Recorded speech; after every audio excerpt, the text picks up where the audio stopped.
Telugu YouTube ఛానల్లో మీ వ్యాపార ప్రకటనల కోసం 9154949554కి కాల్ చేయండి. టికెట్ కోసం దరఖాస్తులు, అధిష్టానానికి వేడుకోలు.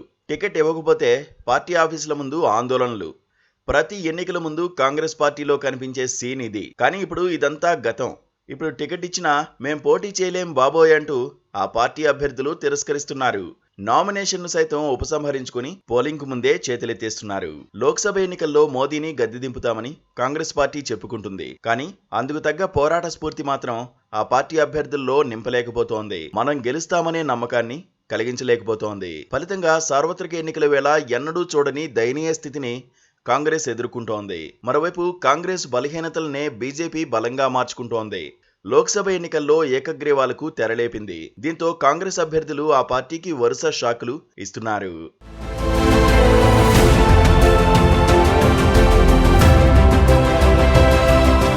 కొందరు అభ్యర్థులు చివరి నిమిషంలో నామినేషన్లు విత్డ్రా చేసుకోగా మరికొందరి నామినేషన్లను తిరస్కరించారు.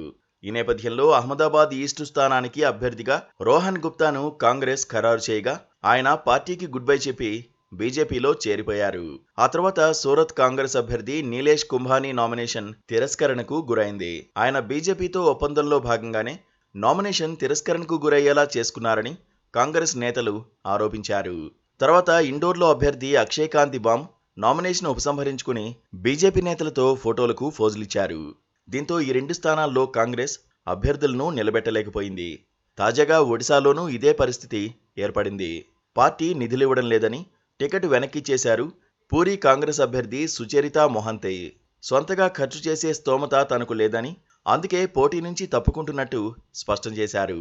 ఏఐసీసీ జనరల్ సెక్రటరీ కేసీ వేణుగోపాల్కు లేఖ రాశారు సుచరిత మొహంతే. ఈసారి అధికారం తమదేనని కాంగ్రెస్ పెద్దలు చెప్తున్న మాటలు ఆ పార్టీ అభ్యర్థుల్లోనే నమ్మకాన్ని కలిగించలేకపోతున్నాయి.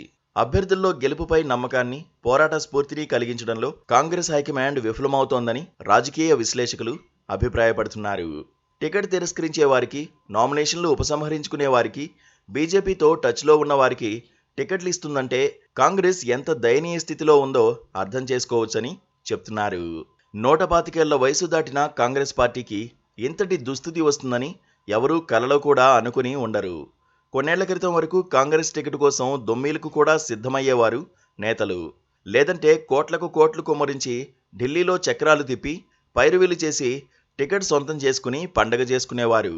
అటువంటి పార్టీలో టికెట్ ఇస్తే దాన్ని వెనక్కి చేస్తున్నారంటే కలికాలం కాక మరేమిటంటున్నారు రాజకీయ పరిశీలకులు.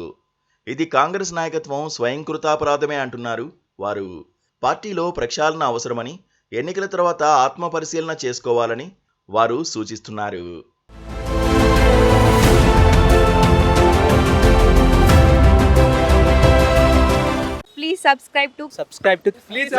Please subscribe to KTV Telugu. KTV Telugu. KTV Telugu channel.